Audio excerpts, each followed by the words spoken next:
Halo teman-teman semua, selamat datang di cerita hari ini.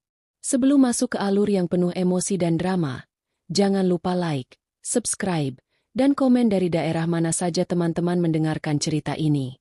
Siapkan hati, karena kisah ini akan membawa kita pada penyesalan yang tidak pernah dibayangkan seorang pria bernama Arman.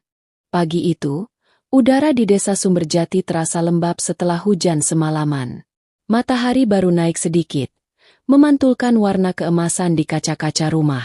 Arman berdiri di depan mobil dengan wajah yang sulit ia sembunyikan, antara khawatir, sedih, dan enggan berpisah.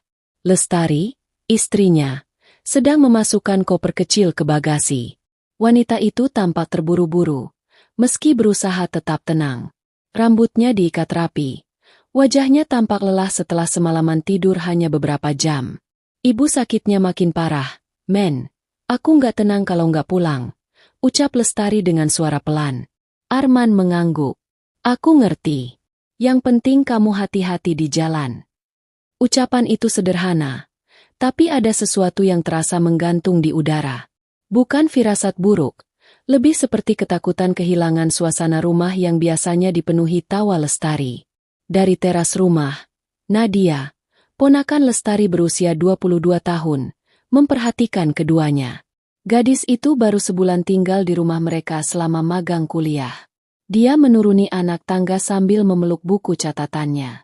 Tante, semoga nenek cepat sembuh ya, katanya dengan nada tulus. Lestari tersenyum tipis. Amin. Kamu jaga rumah, ya. Jangan lupa makan teratur. Arman juga sering lupa makan. Tolong ingatkan. Kalimat terakhir itu membuat Arman tersenyum canggung. Ya, aku tahu, katanya sambil menggaruk kepala. Nadia mengangguk, sedikit gugup.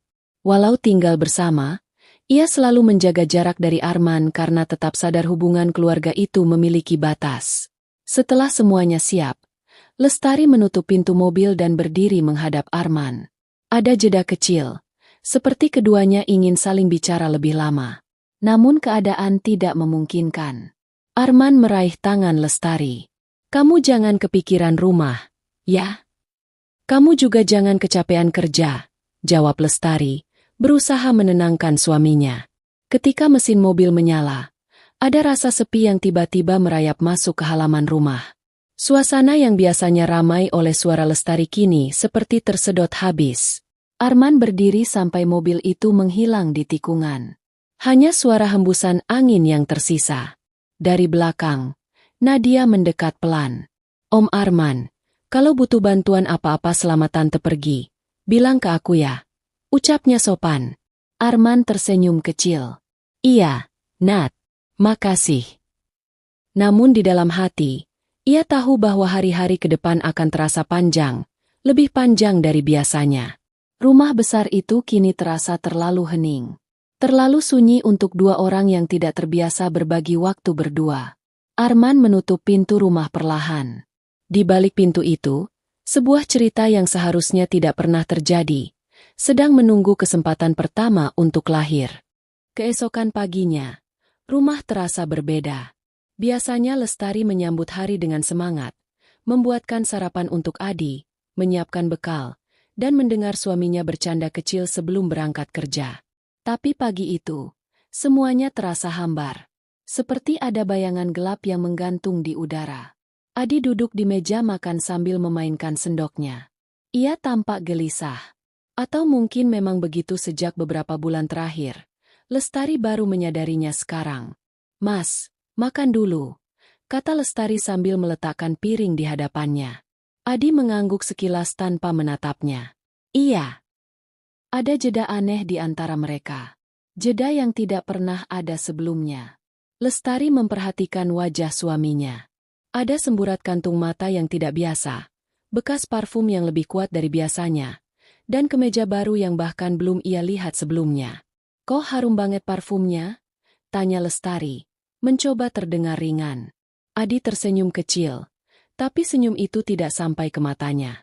Oh, tadi semprot di kantor. Ada yang ketinggalan di laci. Jawaban itu terdengar dibuat-buat. Terlalu cepat. Terlalu siap. Lestari menelan pertanyaannya yang lain. Ia tidak ingin membuat suasana menjadi lebih tegang. Namun semua hal kecil yang dulu ia anggap sepele tiba-tiba seperti potongan puzzle yang mulai membentuk gambar lain. Gambar yang ia takutkan. Setelah Adi berangkat, Lestari membersihkan meja makan. Tapi pikirannya terus kembali pada pesan semalam. Pesan dari seorang wanita yang seharusnya hanya menjadi atasan suaminya. Ia mencoba memaklumi, mencoba menenangkan dirinya sendiri. Mungkin benar cuma kerja. Mungkin cuma salah paham. Tapi semakin ia mencoba menolak kenyataan, semakin jelas pula perubahan-perubahan selama ini. Adi yang mendadak rajin memakai skincare. Rambutnya yang selalu ditata. Padahal dulu ia paling malas. Ponselnya yang kini selalu dikunci dengan sidik jari dan pola. Chat yang tiba-tiba ia hapus setiap pulang kerja. Dan, yang paling menyakitkan, jarak emosional yang semakin lebar. Dulu Adi selalu bercerita tentang kegiatannya di kantor, tentang rekan kerjanya, tentang meeting dan proyek. Kini, ia lebih sering diam, memberikan jawaban singkat, atau berpura-pura sibuk. Sore itu, saat Lestari mencuci pakaian di kamar mandi, ia melihat kemeja Adi dari tadi pagi. Kemeja itu mengeluarkan aroma parfum wanita. Bukan parfum Lestari. Lebih lembut, lebih mewah, dan sangat asing. Ia mengangkat kemeja itu dengan tangan yang gemetar. Matanya memejam. Mas Adi, sebenarnya apa yang kamu sembunyikan? Hatinya terasa ditarik-tarik. Logika dan perasaan saling bertentangan. Ia ingin percaya. Tuhan tahu ia ingin percaya pada suaminya. Tapi kenyataan kecil yang menumpuk membuatnya sulit bernapas. Malamnya, Adi pulang lebih larut dari biasanya. Jam menunjukkan pukul 1.06. Begitu pintu terbuka, Adi berusaha tersenyum. Maaf, rapatnya panjang. Rapat apa sampai jam 1 malam? Tanya Lestari pelan. Adi terdiam sepersekian detik. Cukup lama untuk membuat Lestari yakin ia sedang berbohong. Proyek baru. Banyak yang harus dibereskan. Jawabnya akhirnya. Lestari mengangguk. Meski hatinya menolak menerima jawaban itu. Ia memperhatikan baju Adi. Rapi. Tidak seperti orang yang baru selesai rapat panjang. Ia melihat rambut Adi. Masih wangi. Seolah baru saja mandi atau bertemu seseorang. Malam itu, ketika Adi sudah tidur, Lestari duduk di tepi ranjang, memandangi wajah suaminya yang tampak damai. Wajah yang dulu selalu membuatnya merasa aman. Kini terasa asing. Jauh.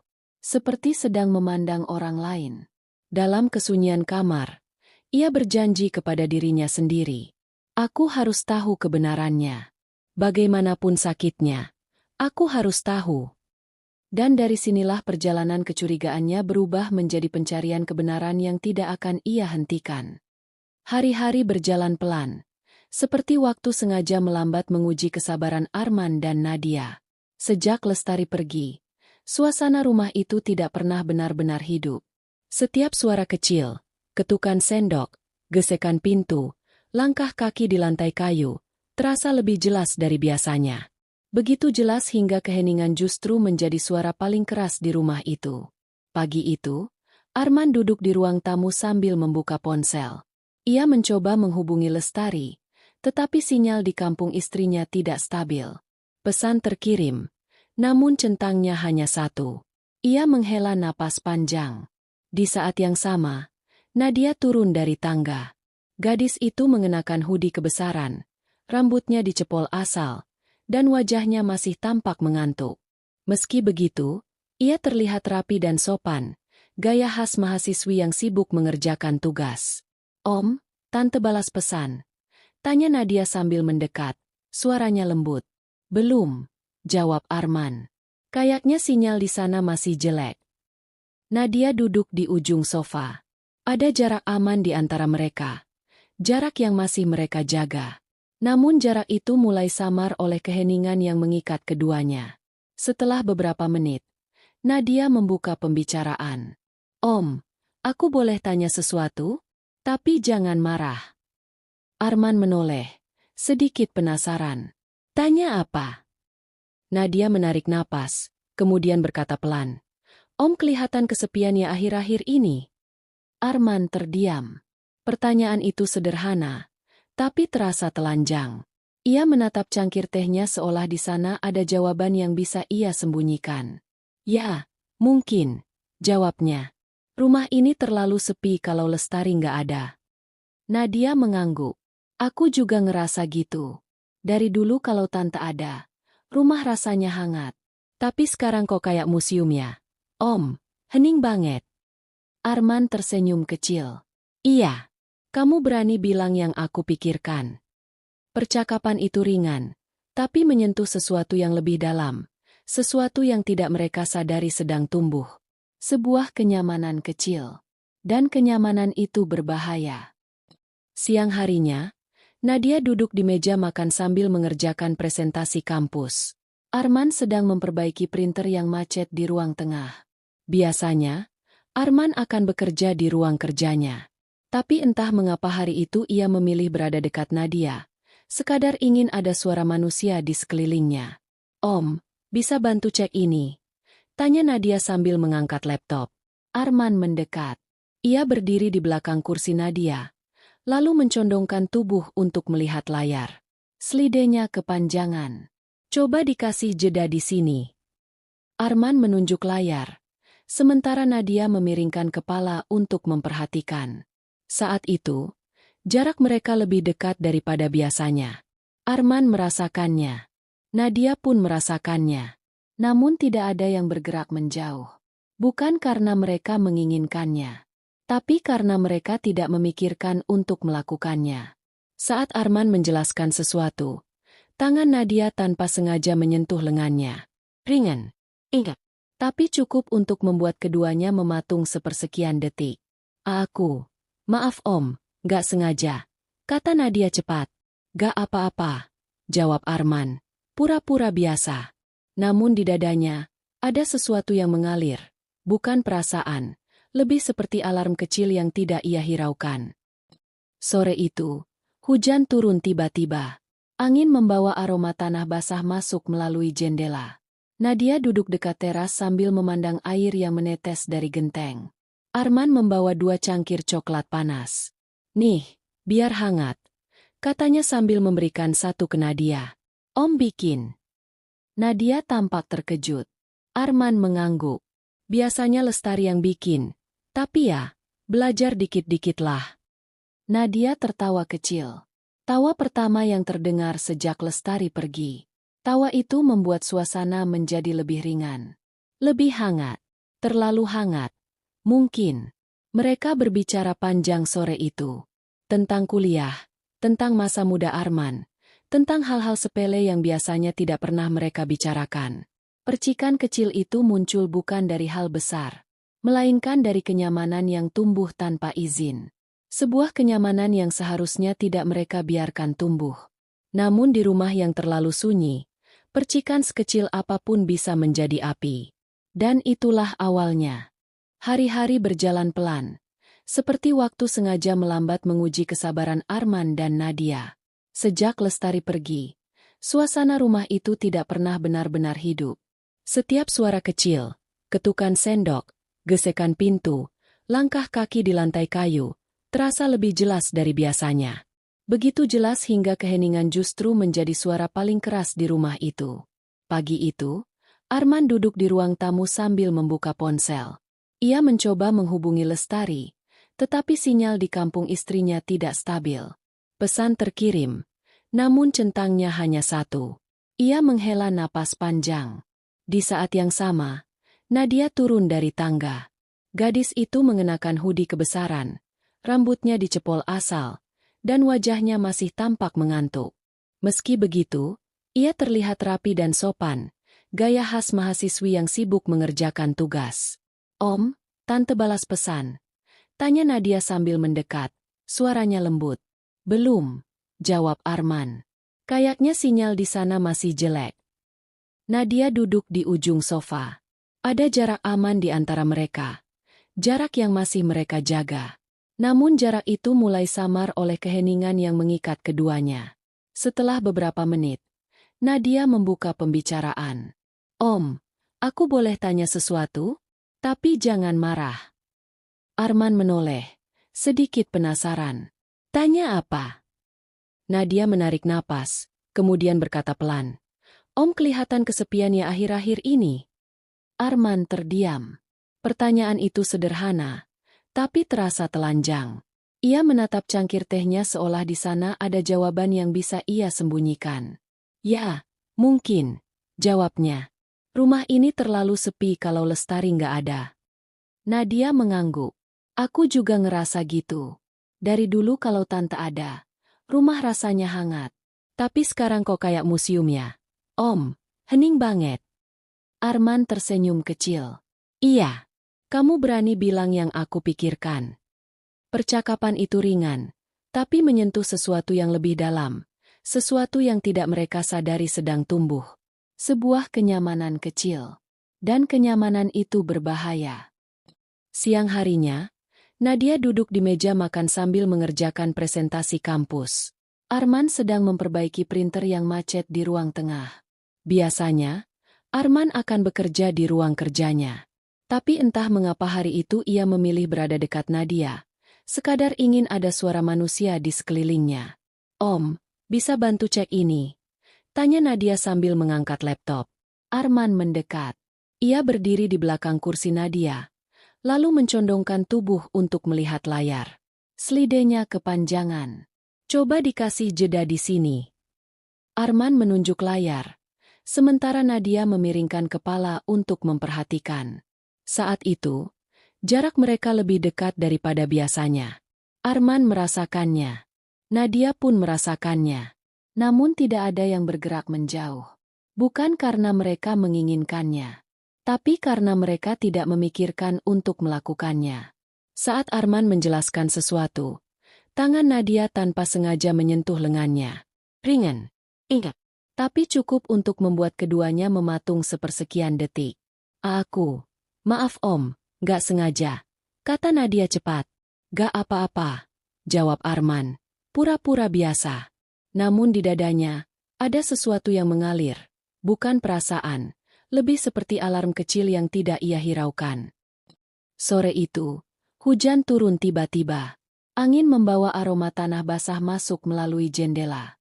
Nadia duduk dekat teras sambil memandang air yang menetes dari genteng. Arman membawa 2 cangkir coklat panas. Nih, biar hangat, katanya sambil memberikan satu ke Nadia. Om bikin. Nadia tampak terkejut. Arman mengangguk. Biasanya Lestari yang bikin. Tapi ya, belajar dikit-dikit lah.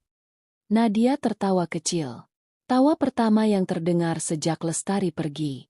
Tawa itu membuat suasana menjadi lebih ringan. Lebih hangat. Terlalu hangat. Mungkin. Mereka berbicara panjang sore itu. Tentang kuliah. Tentang masa muda Arman. Tentang hal-hal sepele yang biasanya tidak pernah mereka bicarakan. Percikan kecil itu muncul bukan dari hal besar, melainkan dari kenyamanan yang tumbuh tanpa izin. Sebuah kenyamanan yang seharusnya tidak mereka biarkan tumbuh. Namun di rumah yang terlalu sunyi, percikan sekecil apapun bisa menjadi api. Dan itulah awalnya. Bayu pulang lebih awal malam itu. Biasanya Rani menyambut dengan senyum kecil, walau sederhana, namun selalu hangat. Tapi kali ini rumah terasa berbeda. Seperti ada sesuatu yang patah tapi tidak bersuara. Rani duduk di ruang tamu. Lampu menyala redup. Tidak ada TV. Tidak ada musik. Hanya hening. Bayu berdiri di ambang pintu, mencoba memulai seperti biasa. Rani, aku pulang. Tidak ada jawaban. Bayu menelan ludah, lalu duduk perlahan di hadapannya. Rani, aku mohon, dengarkan aku dulu. Rani mengangkat pandangannya. Tatapan itu bukan tatapan marah. Justru lebih menakutkan. Tatapan seseorang yang tidak lagi sama. Aku sudah dengar semuanya, ucap Rani pelan. Sekarang giliran kamu. Bicara. Bayu menarik napas, mencoba merangkai kata, tapi semuanya terdengar berantakan. Aku hilaf. Aku nggak pernah niat buat ninggalin kamu. Aku cuma lagi tertekan. Aku salah. Tapi aku nyesel. Aku janji. Rani mengangkat tangan, menghentikannya. Jangan bicara tentang penyesalan. Semua orang menyesal setelah ketahuan. Bayu terdiam. Jantungnya berdetak cepat. Rani berdiri pelan. Langkahnya tenang, tapi setiap langkah terasa seperti hukuman. Bayu, aku cuma punya satu pertanyaan. Bayu menatapnya. Takut. Kamu tidur sama dia karena kamu mencintainya, atau karena kamu lupa kalau aku ada? Bayu terdiam.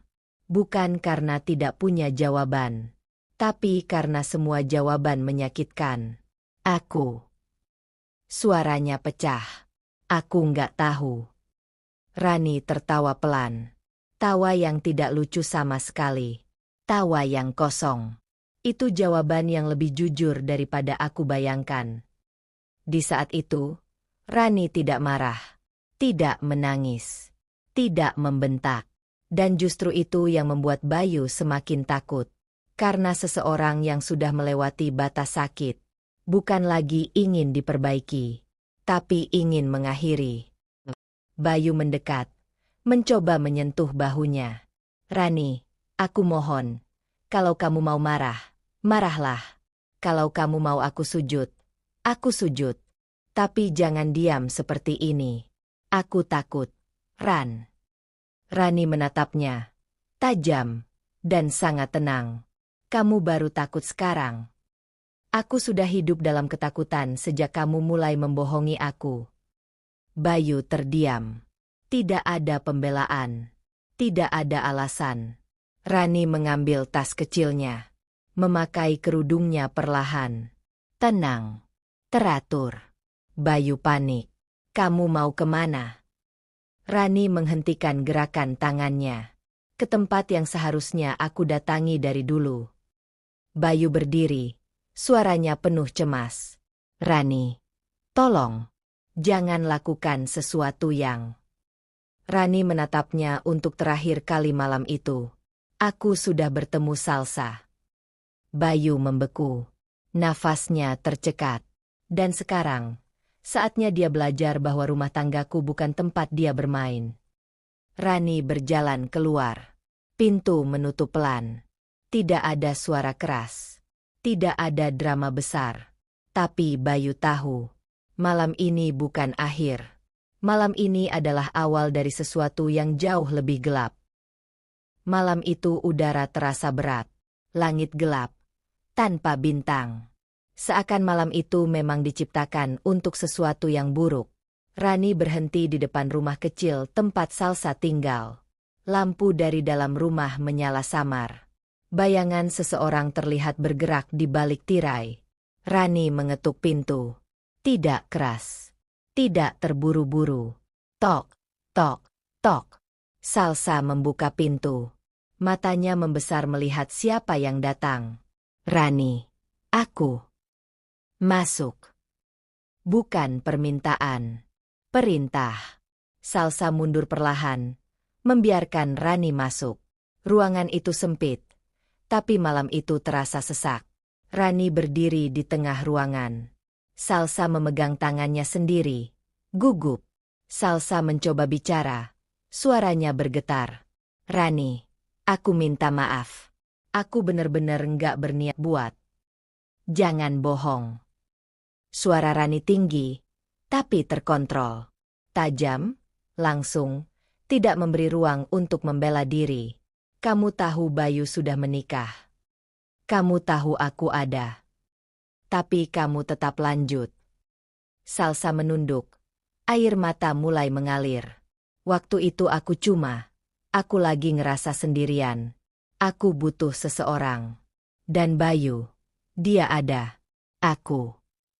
Rani mendekat. 1 langkah. 2 langkah. Sampai jarak mereka hanya 1 lengan. Kalau kamu kesepian, kamu cari ruang untuk menyembuhkan. Bukan ruang untuk menghancurkan rumah orang lain. Salsa menangis semakin keras. Aku nyesel. Ran. Aku benar-benar nyesel. Rani memejamkan mata sesaat.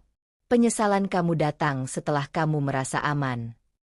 Bukan waktu kamu memilih untuk berhenti. Salsa terdiam. Sesak. Terjebak. Rani menatapnya dalam. Mata yang penuh luka. Tapi bukan tanpa kendali. Aku nggak datang ke sini untuk ngamuk. Aku nggak datang untuk mukul kamu. Aku cuma mau kamu dengar. Salsa mengangkat wajah. Gemetar. Bayu bukan hadiah. Bayu bukan sesuatu yang bisa kamu rebut. Dia adalah suami. Dia adalah rumah. Dan kamu masuk ke sana tanpa izin. Salsa bergetar. Rani, aku siap menjauh. Aku akan pergi. Aku nggak akan ganggu kalian lagi. Aku janji. Rani mengangguk kecil. Bagus. Karena kalau kamu mencoba mendekat lagi. Rani mendekat ke telinga Salsa. Suaranya pelan. Dan itu justru membuat kata-katanya lebih mengerikan. Kamu nggak akan punya kesempatan kedua untuk menyesal. Salsa menutup mulut dengan kedua tangannya. Menahan tangis. Rani melangkah pergi. Tenang. Teratur. Sebelum membuka pintu, ia berkata pelan, tapi tegas. Jaga hidup kamu baik-baik. Karena aku sudah belajar. Luka tidak harus berisik untuk menjadi mematikan. Pintu tertutup.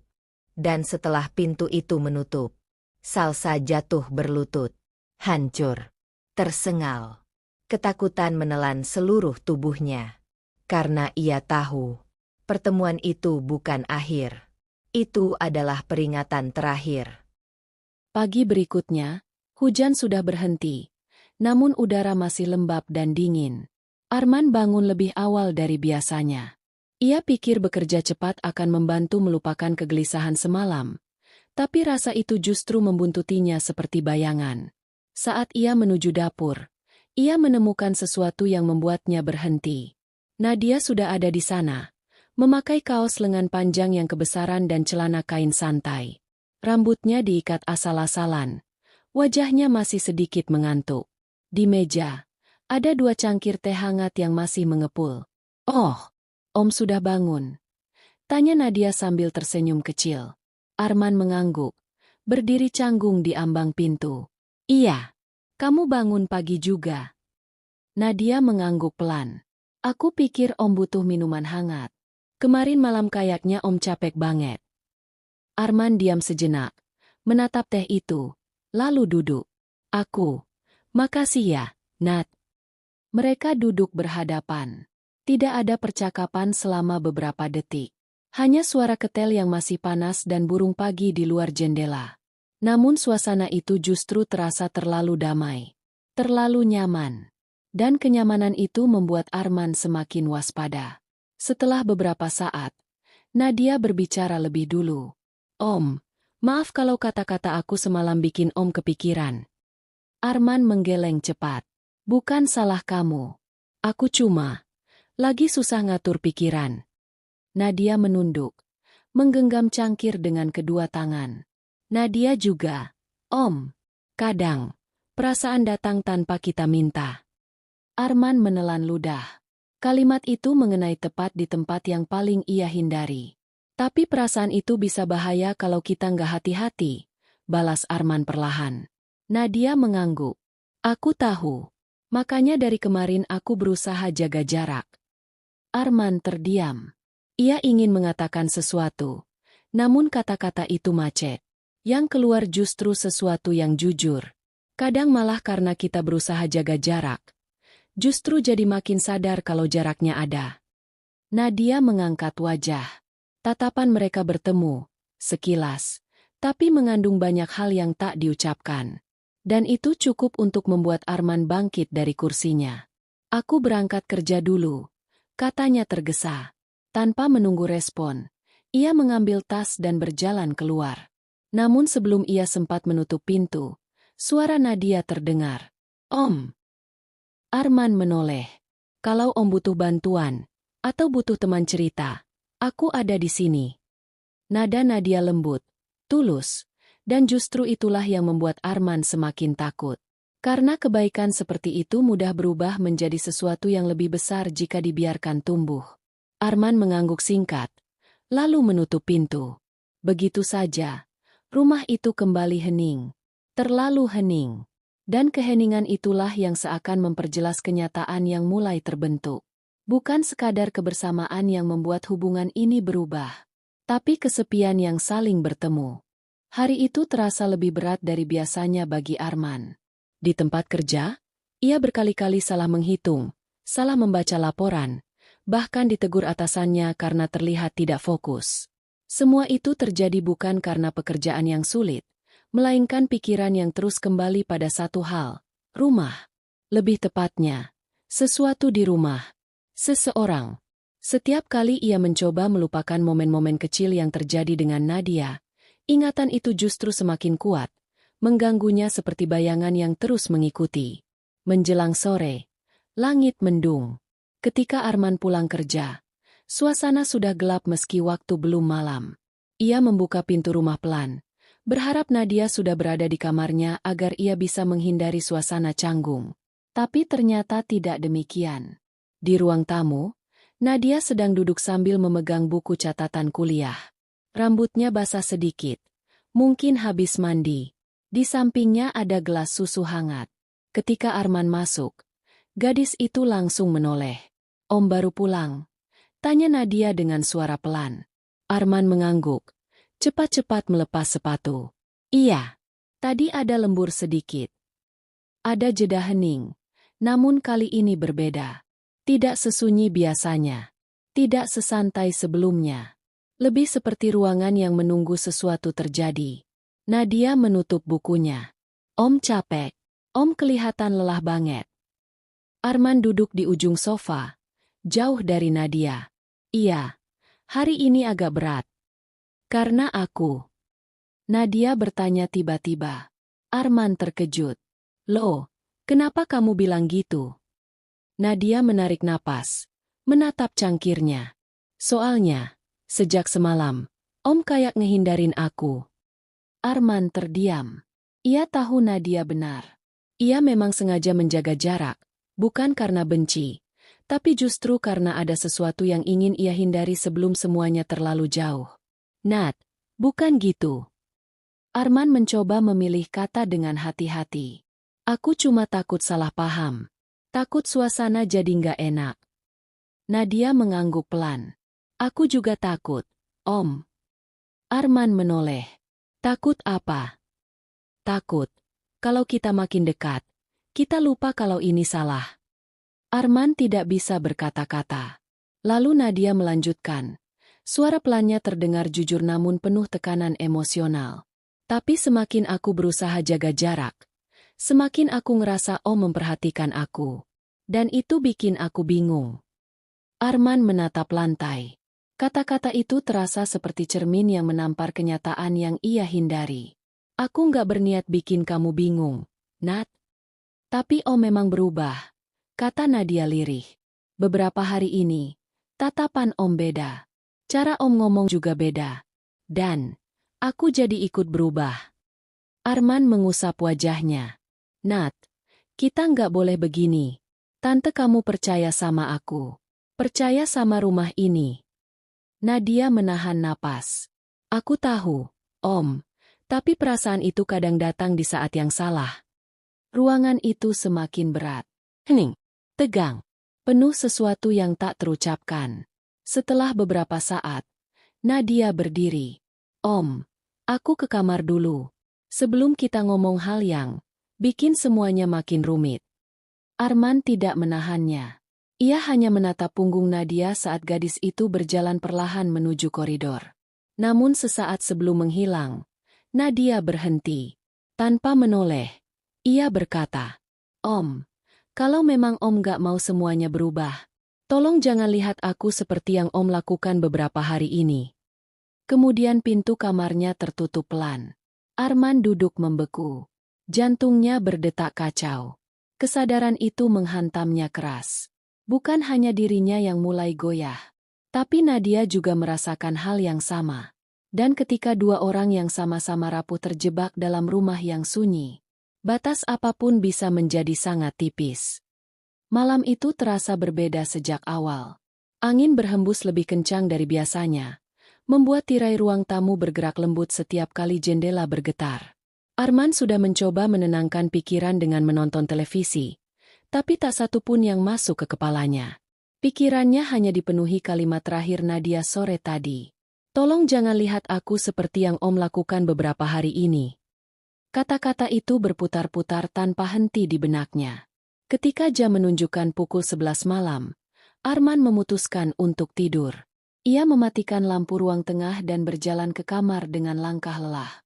Namun baru 2 langkah menuju koridor, sebuah suara kecil menghentikannya. Suara seperti isak pelan. Arman menajamkan pendengarannya. Suara itu berasal dari arah kamar Nadia.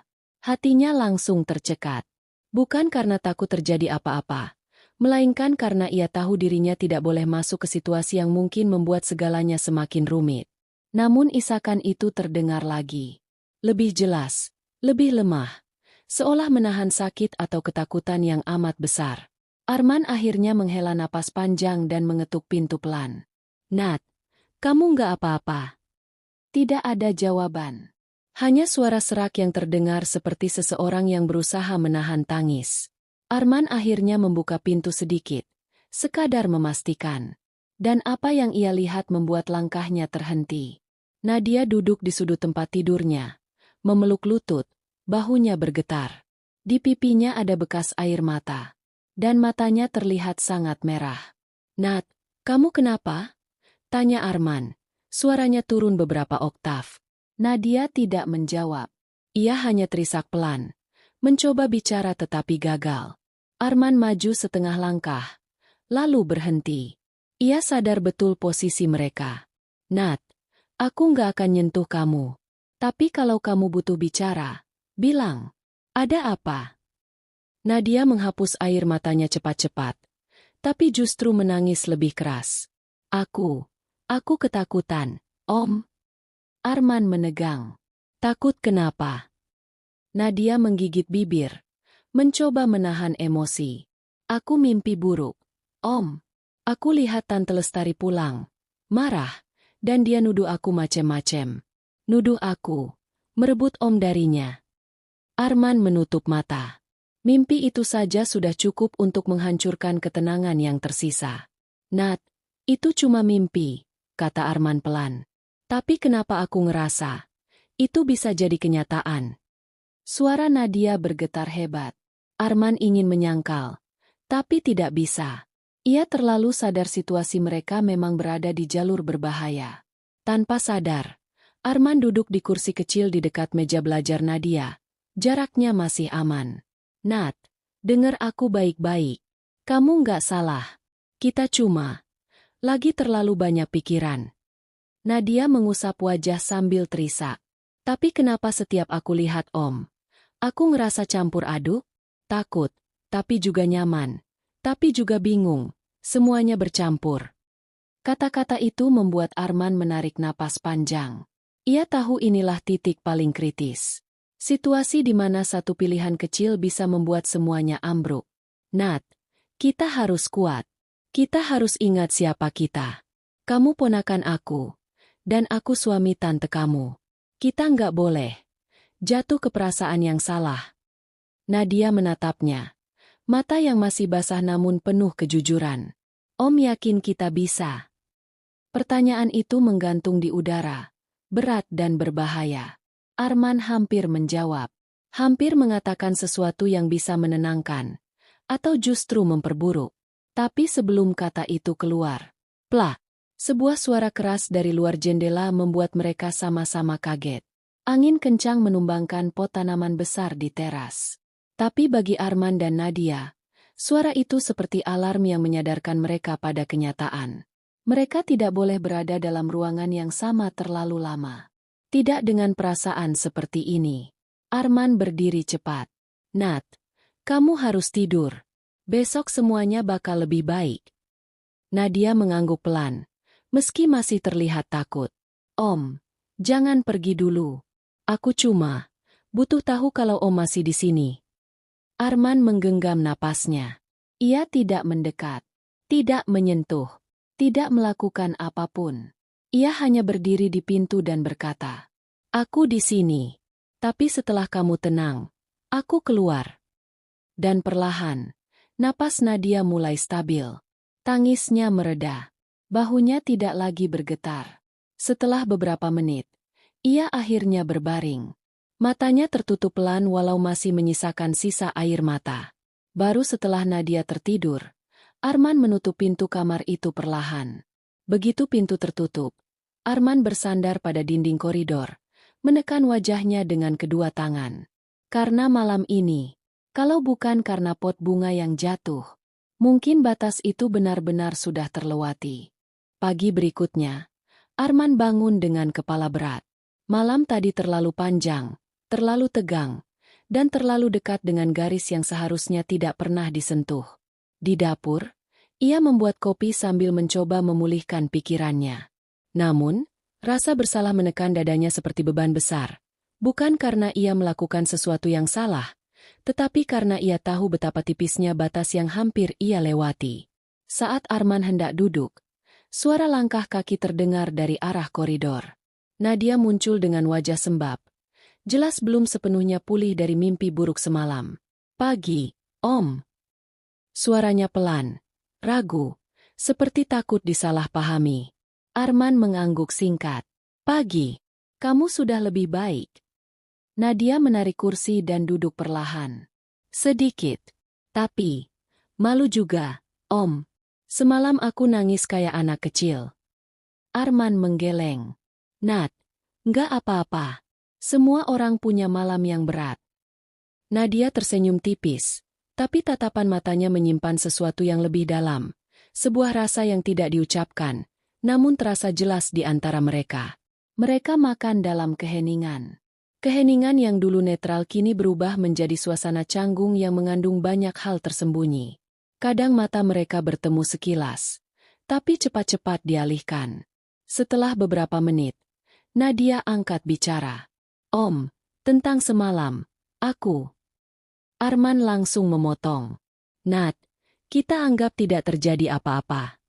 Kalimat itu terdengar tegas. Namun di balik ketegasan itu, Nadia menangkap sesuatu.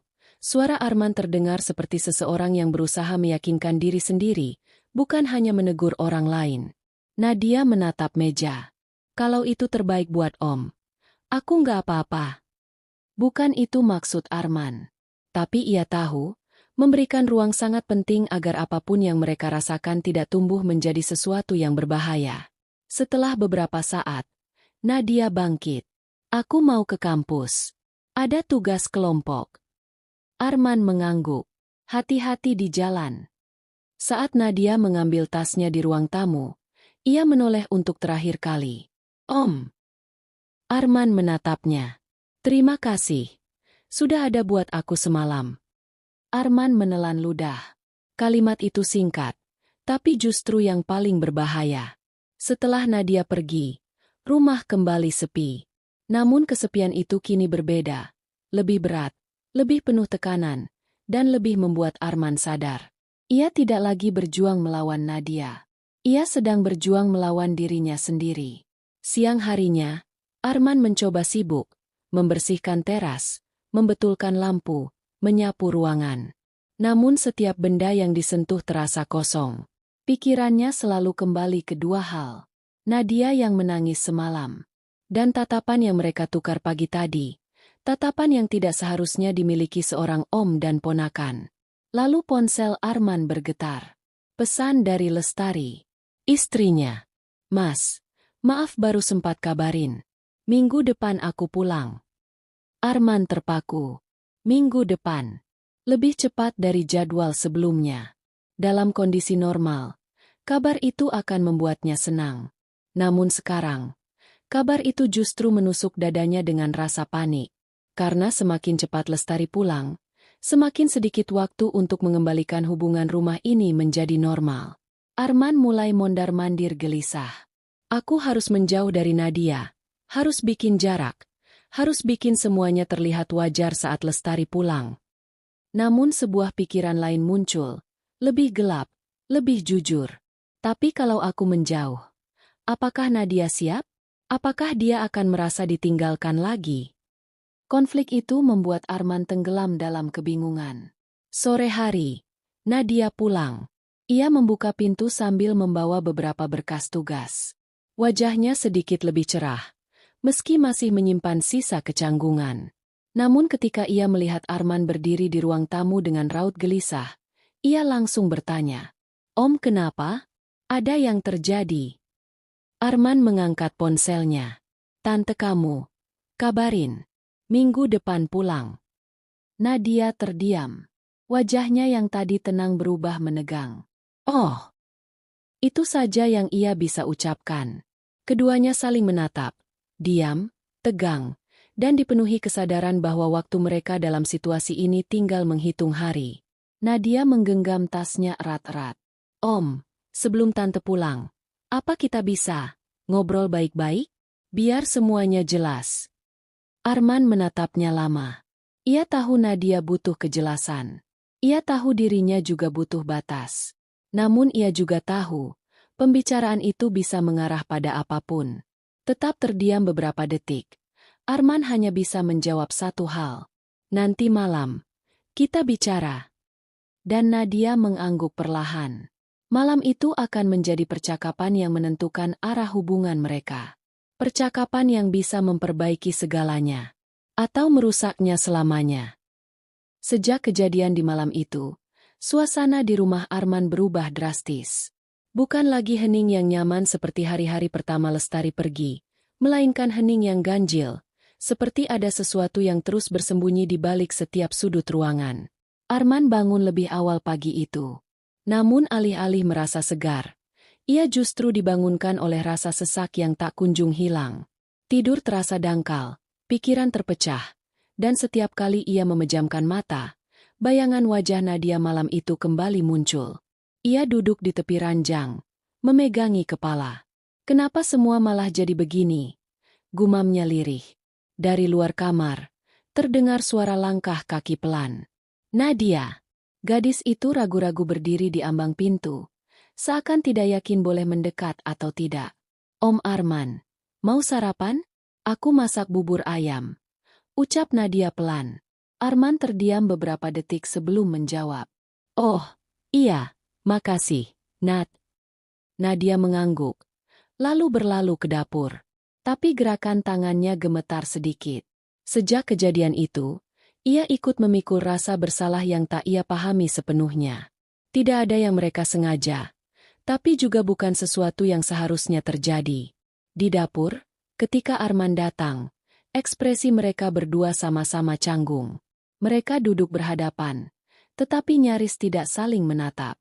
Suara sendok beradu dengan mangkuk menjadi satu-satunya bunyi yang terdengar. Arman mencoba membuka percakapan. "Nat, kejadian kemarin, kita sama-sama hilaf. Kamu nggak salah. Aku yang harusnya lebih jaga diri." Nadia menunduk. "Aku tahu, Om. Tapi, aku juga salah. Aku harusnya nggak terlalu dekat." "Sudah, tidak usah dibahas.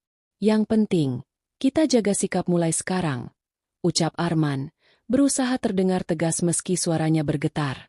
Namun sebelum suasana bisa benar-benar mereda, ponsel Arman tiba-tiba berbunyi. Nada deringnya menggema di ruang makan yang sunyi. Nama yang muncul di layar membuat dada Arman menegang. "Lestari." Untuk sesaat, Arman seperti kehilangan napas. Nadia spontan memalingkan wajah, tidak berani melihat reaksi omnya. Arman mengangkat telepon dengan tangan gemetar. "Halo, sayang, ada apa?" Suara Lestari terdengar lebih lemah dari biasanya. "Men, aku rindu rumah. Rindu kamu. Rindu semuanya." Suara itu menusuk hati Arman seperti pisau kecil yang dingin. Ia mencuri pandang ke arah Nadia, yang langsung menunduk lebih dalam. "Iya, sayang, aku juga rindu kamu," ucap Arman, berusaha menyembunyikan getaran suaranya. "Aku mungkin pulang lebih cepat," lanjut Lestari. "Ibu sudah mulai membaik. Mungkin besok sore atau lusa." Ucapan itu membuat perut Arman seperti diikat ribuan simpul. Besok, lusa, apakah ia sudah siap menghadapi kenyataan? Wah, iya, bagus kalau begitu, jawab Arman gugup. Setelah beberapa ujaran singkat lagi, telepon ditutup. Arman duduk mematung. Nadia, yang sedari tadi menahan napas, akhirnya bicara pelan, amat pelan. Om, tante pulang? Lebih cepat. Arman mengangguk lemah. Besok, atau lusa. Sunyi lagi. Sunyi yang menghanyutkan. Nadia menunduk lebih dalam. Om, kalau tante pulang, berarti semuanya akan berubah, ya? Arman tidak langsung menjawab. Matanya memandangi dinding dapur yang dingin. Nat, kita harus pastikan semuanya kembali seperti semula. Ucapnya akhirnya. Kita harus pastikan tidak ada satupun jejak yang bisa melukai Lestari. Nadia menggigit bibirnya. Om, aku takut. Arman menarik napas panjang. Aku juga, Nat. Di antara kesunyian itu, keduanya menyadari sesuatu. Kesalahan mereka mungkin bisa disembunyikan, tapi bayangannya tidak pernah benar-benar pergi. Dan semakin dekat waktu kepulangan Lestari, semakin kuat bayangan itu mengikuti mereka dari belakang. Sejak pagi, rumah itu terasa berbeda. Tidak ada yang berubah secara fisik, tidak ada perabot yang bergeser, tidak ada suara mencurigakan, tidak ada hal aneh yang tampak mata. Namun hawa rumah itu seperti menegang, seolah-olah tahu bahwa sesuatu penting akan terjadi hari ini. Arman berdiri di ruang tamu, memandangi jam dinding yang berdetak pelan namun terasa menusuk di telinganya. Tik, tak, tik, tak. Nadia mondar-mandir dari dapur ke ruang tamu. Gerakannya gelisah. Tangannya terus bermain-main dengan ujung kaosnya. Om, jam berapa tante sampai? Tanyanya hati-hati. Dia bilang mungkin sore. Tapi bisa saja lebih cepat. Jawab Arman pendek. Mereka berdua saling bertukar pandang dengan canggung. Ada rasa takut yang sama, rasa bersalah yang sama, dan ketidakpastian yang sama. Mereka tahu mereka tidak boleh melakukan kesalahan sekecil apapun hari ini. Nadia menunduk, lalu berbisik lirih. Om, kalau Tante Lestari tahu, aku nggak tahu harus gimana. Arman menutup wajah dengan kedua tangannya. Nat, kita nggak boleh mikir sejauh itu. Yang penting sekarang, kita bersikap normal. Lestari nggak boleh curiga. Nadia mengangguk, meski jelas ia tidak tenang. Om, aku kayaknya nggak sanggup lihat wajah tante nanti. Harus sanggup. Suara Arman terdengar tegas, tapi getaran kecil di ujung suaranya tidak bisa hilang. Kita harus kuat sama-sama. Nadia diam.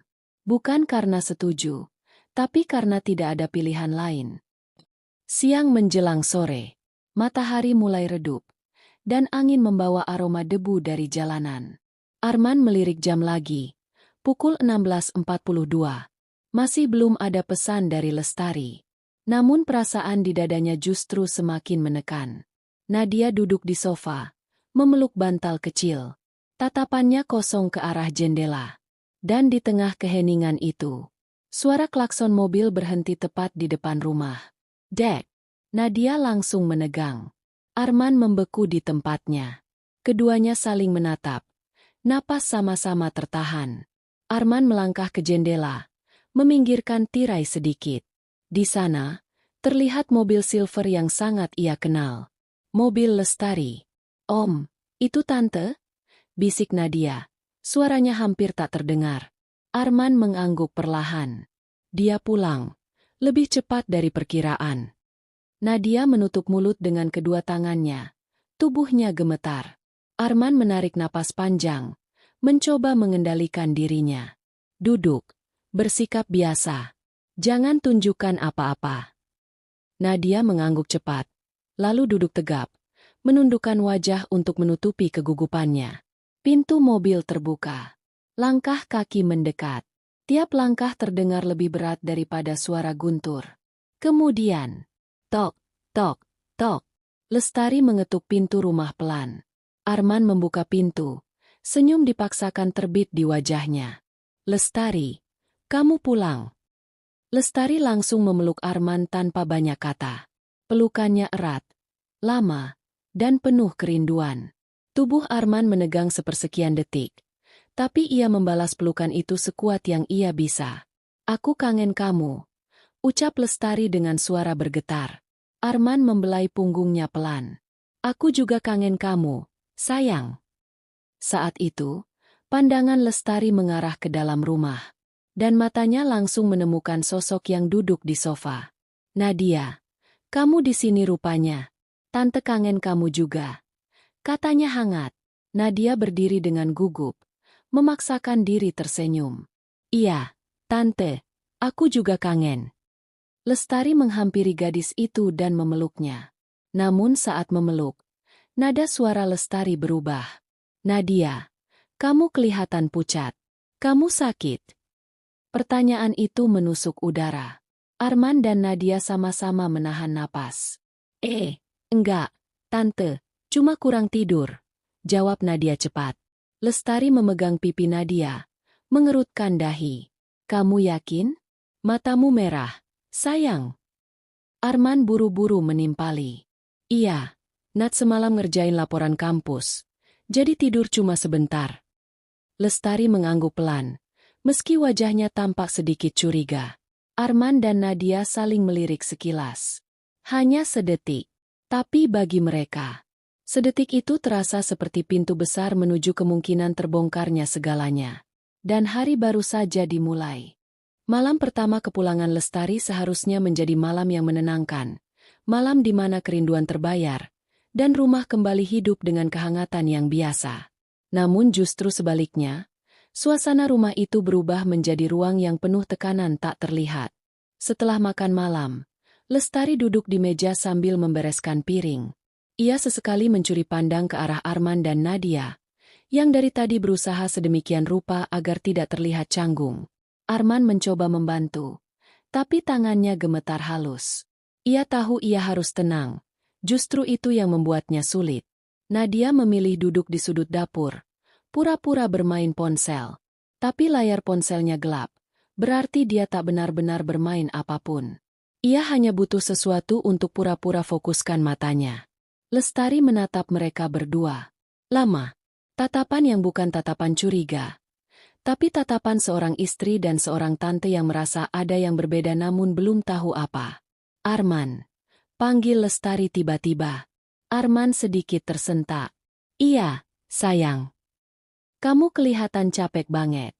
Ada masalah, ya?" Arman memaksa tersenyum. "Enggak kok. Cuma kerjaan numpuk." Lestari mengangguk, tapi ekspresinya tak sepenuhnya percaya.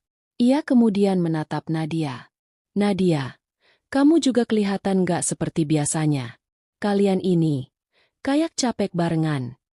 Arman dan Nadia sama-sama terdiam sepersekian detik. Sebuah jeda kecil yang sangat berbahaya. Lestari langsung menangkap jeda itu. Tatapannya berubah sedikit menyipit. "Kalian kenapa? Ada yang terjadi selama aku pergi?" Pertanyaan itu jatuh seperti palu. "Sini." Arman menelan ludah. Nadia menunduk kuat-kuat. Lestari melanjutkan, lebih pelan, lebih lembut, tapi mengandung rasa ingin tahu yang dalam. "Arman, kamu gak pernah bisa bohong dari ekspresi wajahmu. Nadia juga. Aku tahu kamu dari kecil. Kalau kalian ada yang disembunyikan, aku pasti bisa tahu." Arman memaksa tertawa kecil. "Sayang, kamu pulang setelah beberapa hari pergi. Pasti semua terlihat aneh. Tapi tenang aja. Nggak ada apa-apa." Nadia mengangguk cepat. Terlalu cepat. Iya, Tante. Benar kata Om Arman." Justru jawaban yang terlalu cepat itu membuat Lestari semakin memperhatikan gerak tubuh keduanya. Hidungnya mencium kecurangan bukan dari bukti, tapi dari perasaan. Beberapa jam kemudian, saat Nadia sudah masuk kamar tamu, Lestari menggandeng tangan Arman dan mengajaknya ke kamar mereka. Pintu ditutup perlahan. Arman menelan ludah. Dadanya terasa penuh. Lestari berdiri di depan suaminya, menatap langsung ke matanya. "Arman, ada yang berubah dari kamu." Arman memalingkan wajah, berpura-pura mengusap leher. Berubah gimana? Lestari menyentuh dadanya, lembut namun tegas. Caramu melihat aku, caramu bicara, caramu menghindari tatapan mataku sejak tadi. Arman terpaku. Lestari menatap lebih dalam. Kamu yakin gak ada yang terjadi selama aku pergi? Arman menghela napas, mencoba menguatkan diri. Gak ada, Tar. Kamu cuma capek. Sudah, istirahat. Namun Lestari tidak berhenti. Ia mendekat. Tatapannya berubah lebih serius. Arman, aku cuma mau kamu jujur. Apapun yang terjadi, aku bisa terima kalau kamu cerita. Kata-kata itu menusuk hati Arman. Ia ingin percaya bahwa itu benar, bahwa semuanya bisa selesai kalau ia bicara. Tapi satu pengakuan bisa menghancurkan 3 kehidupan. Arman menunduk, menahan sesak yang mendorong dadanya. Lestari menghela napas kecewa. Kamu benar-benar berubah. Ia berjalan menuju pintu, membuka sedikit, lalu sebelum keluar ia berkata perlahan. Aku cuma berharap, apapun yang kamu sembunyikan itu, bukan sesuatu yang bisa menghancurkan rumah tangga kita. Pintu menutup. Arman terdiam. Napasnya berat. Ia tahu, cepat atau lambat, Lestari akan menemukan sesuatu. Di kamar lain, Nadia tidak bisa tidur. Ia mendengar suara pintu kamar Arman dan Lestari. Ia mendengar nada suara Lestari yang berat. Ia mendengar langkah kaki kecewa melintasi lantai. Nadia menggenggam selimut. Matanya berkaca-kaca. Tante, maaf, bisiknya pelan. Terlalu pelan untuk didengar siapapun. Dan malam itu, meskipun langit di luar gelap, ketiga orang di dalam rumah itu sama-sama terjaga. Dengan pikiran masing-masing, yang dipenuhi rasa takut akan hari esok. Pagi berikutnya, matahari tampak cerah, tetapi suasana di rumah terasa sebaliknya. Gelap, berat, dan penuh jarak yang tidak terlihat. Lestari bangun lebih awal dari biasanya. Ia duduk di meja makan, menatap kopi yang belum ia sentuh. Setiap detik perasaan ganjil itu semakin menguasai dirinya. Ada sesuatu yang tidak benar. Ia merasa, rumah ini menyimpan cerita lain saat ia pergi. Ketika Arman turun dari kamar, ia berusaha tersenyum seperti biasa, namun wajahnya tetap menunjukkan kegelisahan yang tak bisa disembunyikan. Pagi, sayang, katanya lirih. Lestari menatapnya lama. Pagi. Hanya satu kata. Tapi nada datarnya seperti pisau yang perlahan menekan kulit. Nadia menyusul turun beberapa menit kemudian. Rambutnya masih berantakan, mata sembab. Lestari memperhatikan itu. Sekali lagi, terlalu banyak yang berbeda. Tidurmu nggak nyenyak lagi? Tanya Lestari lembut. Tapi matanya mengamati setiap detail. Nadia tersenyum kaku. Iya, Tante. Mungkin karena baru pindah kamar. Arman langsung menunduk, pura-pura mengaduk kopi.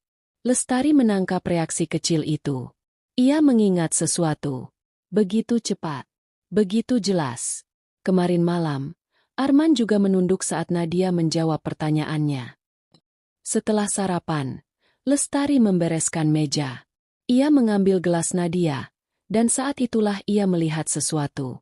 Bekas lipstik samar di pinggir gelas. Lestari mengerutkan dahi. Nadia tidak memakai lipstik. Dia bahkan tidak pernah memakai riasan. Tapi bekas itu bukan warna yang biasa Lestari pakai. Itu warna korel muda, warna yang tidak pernah ada di rumah itu. Lestari menatap gelas itu lama, sangat lama. Suara Arman memecah kesunyian. Kamu kenapa, sayang? Lestari menoleh. Oh, enggak. Cuma gelas kotor. Arman tersenyum kecil, lega. Tapi yang tidak ia tahu adalah, Lestari memasukkan gelas itu ke wastafel pelan, tapi tidak melepaskan kecurigaannya. Siang hari, Arman keluar untuk urusan kantor sebentar. Nadia di kamar, mencoba menulis sesuatu di buku catatannya, namun hanya membuat halaman kosong penuh coretan tak jelas. Lestari mengetuk pintu. Nadia. Tante boleh masuk. Nadia terkejut, tapi ia membuka pintu. Boleh, Tante. Lestari masuk sambil tersenyum. Aku bosan. Boleh duduk di sini sebentar? Tentu, Tante. Lestari duduk di pinggir ranjang, melihat meja kecil di samping tempat tidur. Di sana ada beberapa barang, parfum kecil, charger, lip balm, dan sebuah gantungan kunci kecil berbentuk bintang. Lestari menatap gantungan itu. Ini lucu, katanya. Nadia menelan ludah. Itu cuma hadiah dari teman. Lestari memegang gantungan itu pelan. Aneh, seperti pernah ia lihat sebelumnya, tapi lupa di mana. Ia kemudian menoleh pada Nadia.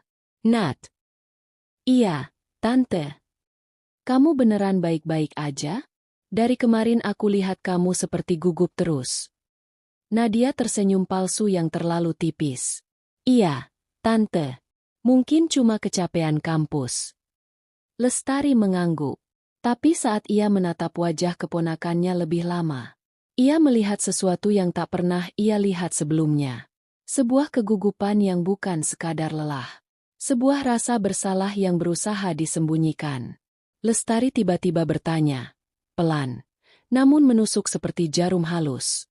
Nadia, selama Tante pergi, kamu sama Om Arman sering bareng, ya? Nadia terdiam.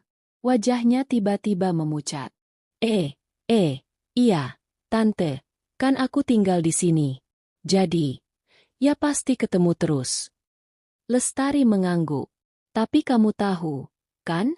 Dari cara kamu jawab saja, Tante bisa menebak kamu lagi gugup. Nadia menunduk. Tangannya memegang ujung selimut, memelintirnya berulang-ulang. Lestari mengidentifikasi tanda-tanda itu. Terlalu jelas. Terlalu tidak wajar. Perasaannya kembali menegang. Ia ingin bertanya sesuatu yang lebih jauh, lebih dalam, lebih langsung. Namun sebelum kalimat itu keluar, ponselnya berbunyi. Telepon dari Arman. Lestari menjawabnya. Iya, Men? Ada apa? Suara Arman terdengar sedikit panik. Sayang, kamu di rumah? Jangan kemana-mana dulu. Ada yang mau aku omongin nanti sore. Nada itu membuat jantung Lestari berdetak lebih cepat. Arman, kamu kenapa? Ada apa? Tenang, aku jelasin nanti. Lalu telepon ditutup. Lestari menatap layar ponselnya lama. Napasnya memburu. Nadia yang duduk di depannya ikut menunduk, mendengar sedikit nada ketegangan itu. Saat Lestari berdiri untuk keluar kamar, ia berkata, mulai hari ini, aku nggak mau ada yang disembunyikan di rumah ini. Ucapannya pendek, tapi setiap kata seperti gemuruh badai. Nadia menutup mulutnya setelah pintu tertutup. Air matanya hampir tumpah. Ia tahu, sejarah kelam yang ia sembunyikan bersama Arman sudah mulai tercium oleh Lestari, dari tanda-tanda kecil yang tak bisa mereka hapus lagi. Pagi berikutnya, matahari tampak cerah, tetapi suasana di rumah terasa sebaliknya. Gelap, berat, dan penuh jarak yang tidak terlihat. Lestari bangun lebih awal dari biasanya. Ia duduk di meja makan, menatap kopi yang belum ia sentuh. Setiap detik perasaan ganjil itu semakin menguasai dirinya. Ada sesuatu yang tidak benar. Ia merasa, rumah ini menyimpan cerita lain saat ia pergi. Ketika Arman turun dari kamar, ia berusaha tersenyum seperti biasa, namun wajahnya tetap menunjukkan kegelisahan yang tak bisa disembunyikan. Pagi, sayang, katanya lirih. Lestari menatapnya lama. Pagi. Hanya satu kata, tapi nada datarnya seperti pisau yang perlahan menekan kulit. Nadia menyusul turun beberapa menit kemudian. Rambutnya masih berantakan, mata sembab. Lestari memperhatikan itu. Sekali lagi, terlalu banyak yang berbeda. Tidurmu nggak nyenyak lagi? Tanya Lestari lembut, tapi matanya mengamati setiap detail. Nadia tersenyum kaku. Iya, Tante. Mungkin karena baru pindah kamar. Arman langsung menunduk, pura-pura mengaduk kopi. Lestari menangkap reaksi kecil itu. Ia mengingat sesuatu. Begitu cepat. Begitu jelas. Kemarin malam, Arman juga menunduk saat Nadia menjawab pertanyaannya. Setelah sarapan, Lestari membereskan meja. Ia mengambil gelas Nadia, dan saat itulah ia melihat sesuatu. Bekas lipstik samar di pinggir gelas. Lestari mengerutkan dahi. Nadia tidak memakai lipstik. Dia bahkan tidak pernah memakai riasan. Tapi bekas itu bukan warna yang biasa Lestari pakai. Itu warna korel muda, warna yang tidak pernah ada di rumah itu. Lestari menatap gelas itu lama, sangat lama. Suara Arman memecah kesunyian. "Kamu kenapa, sayang?" Lestari menoleh. "Oh, enggak. Cuma gelas kotor." Arman tersenyum kecil, lega. Tapi yang tidak ia tahu adalah Lestari memasukkan gelas itu ke wastafel pelan, tapi tidak melepaskan kecurigaannya. Siang hari, Arman keluar untuk urusan kantor sebentar.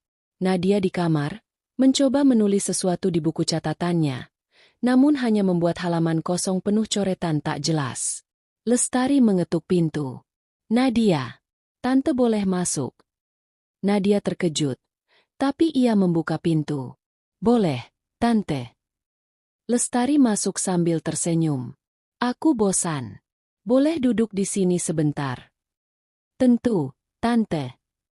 Lestari duduk di pinggir ranjang, melihat meja kecil di samping tempat tidur.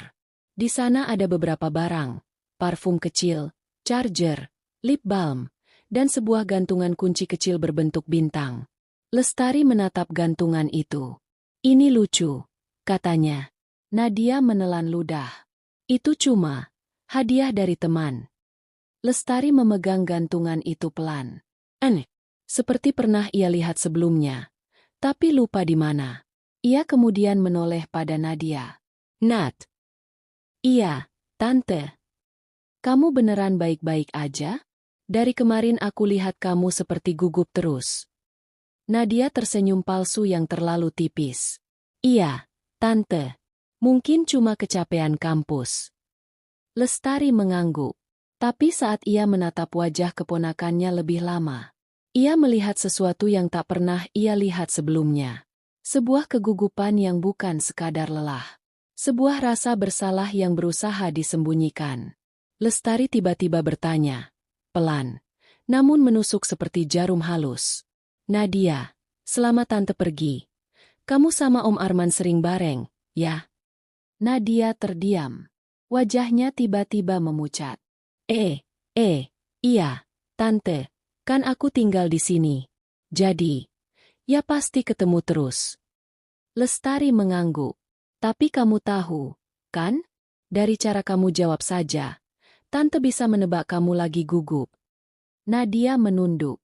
Tangannya memegang ujung selimut, memelintirnya berulang-ulang. Lestari mengidentifikasi tanda-tanda itu. Terlalu jelas, terlalu tidak wajar. Perasaannya kembali menegang. Ia ingin bertanya sesuatu yang lebih jauh, lebih dalam, lebih langsung.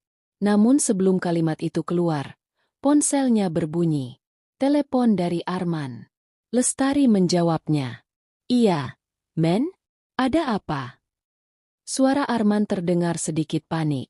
"Sayang, kamu di rumah? Jangan kemana-mana dulu. Ada yang mau aku omongin nanti sore." Nada itu membuat jantung Lestari berdetak lebih cepat. "Arman, kamu kenapa? Ada apa?" "Tenang, aku jelasin nanti." Lalu telepon ditutup. Lestari menatap layar ponselnya lama. Napasnya memburu. Nadia yang duduk di depannya ikut menunduk, mendengar sedikit nada ketegangan itu. Saat Lestari berdiri untuk keluar kamar, ia berkata, "Mulai hari ini, aku nggak mau ada yang disembunyikan di rumah ini." Ucapannya pendek, tapi setiap kata seperti gemuruh badai. Nadia menutup mulutnya setelah pintu tertutup. Air matanya hampir tumpah. Ia tahu, sejarah kelam yang ia sembunyikan bersama Arman sudah mulai tercium oleh Lestari, dari tanda-tanda kecil yang tak bisa mereka hapus lagi. Rumah itu malam itu seakan menahan napas. Arman berdiri mematung di ruang tamu, sementara Lestari menahan air mata yang sejak tadi tak mampu jatuh. Di hadapan mereka, Nadia duduk di kursi kayu dengan tangan gemetar. Wajahnya merah setelah menangis begitu lama. Semua terjadi begitu cepat. Surat izin dari kampus yang ditemukan Lestari. Pesan-pesan Nadia yang disalahartikan. Foto yang tersebar oleh seseorang yang ingin menjatuhkan keluarga mereka. Dan perdebatan panjang yang memecahkan ketenangan rumah selama ini. Arman menghela napas panjang. Aku minta maaf, tapi aku tidak melakukan apa yang kalian pikirkan. Ucapnya, suaranya parau. Nadia mengangguk perlahan. Tante, aku yang salah. Aku yang dekat sama Om Arman. Tapi bukan karena aku menggoda atau ingin mengambil Om dari Tante. Aku merasa aman kalau cerita ke Om Arman. Ada seseorang dari kampus yang mengincar aku dan menyebarkan foto itu supaya terlihat seperti aku punya hubungan terlarang. Lestari menutup mulutnya, terpukul oleh kenyataan yang jauh berbeda dari dugaannya. Jadi semua ini hanya jebakan orang lain. Bisiknya nyaris tak terdengar. Nadia menangis lagi. Bahunya bergetar. Iya, Tante. Aku takut. Aku kira Om Arman bisa bantu aku tanpa melibatkan siapapun. Tapi semua justru tambah kacau. Arman memusatkan pandangannya pada istrinya. Aku salah karena tidak cerita. Aku salah karena menyembunyikan semuanya demi menjaga Nadia. Tapi aku tidak pernah mengkhianati kamu. Lestari. Tidak pernah. Keheningan panjang menggantung. Lalu akhirnya Lestari berjalan mendekat. Matanya berkaca-kaca namun kini lebih jernih. Kau membuatku hampir membenci rumahku sendiri, Men. Ujarnya pelan. Tapi, aku melihat ketulusanmu. Untuk pertama kalinya dalam berhari-hari, Arman meraih tangan istrinya. Lestari tidak menolak. Itulah titik runtuhnya segala kecurigaan yang menggerogoti keluarga itu. Dan sekaligus titik baliknya. Nadia menatap mereka berdua. Maafkan aku, Tante. Om. Suaranya pecah. Lestari menghampiri dan memeluknya. Kamu tetap keluarga. Kita selesaikan ini sama-sama. Di luar, suara hujan mulai mereda, persis seperti ketegangan di dalam rumah itu. Malam itu, mereka bertiga duduk bersama, membongkar semua bukti. Arman berjanji akan melaporkan pelaku yang memanipulasi Nadia. Lestari berjanji akan belajar mempercayai suaminya lebih dalam. Dan Nadia berjanji tidak lagi memendam masalah sendirian.